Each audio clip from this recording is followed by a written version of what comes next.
So before the rosary began, we were talking about the different possibilities of what could happen, when could happen, what could happen first, second, third, or however things are arranged.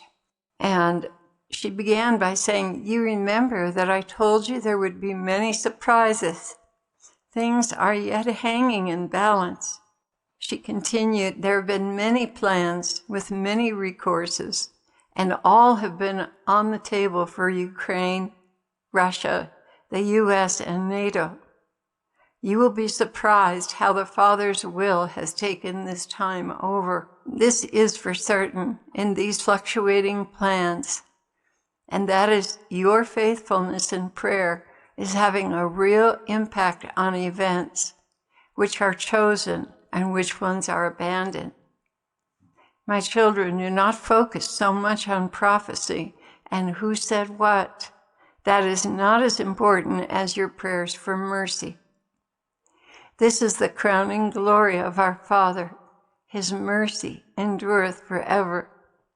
His mercy has brought all of you together to be a force of goodness in this world, and especially for those who do not know God, which Europe is full of. So please spend more time praying than searching for the latest tidbit.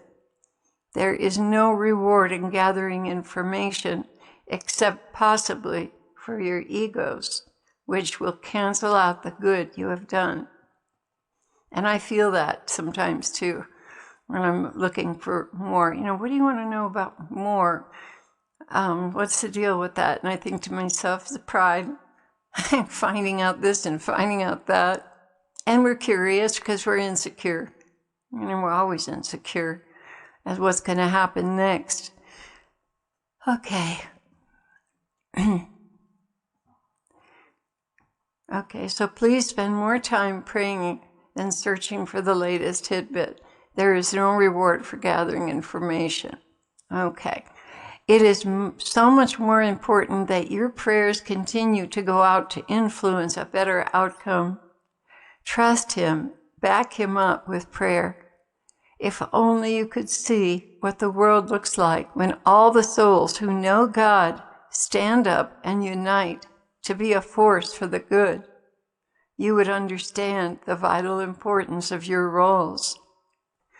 Prayer is always underestimated because people cannot claim that their prayer changed the outcome for the better. But there is one thing you can never go wrong with: obedience to God's known will. In acting in accordance with this, you will still have a good impact because it was done under obedience.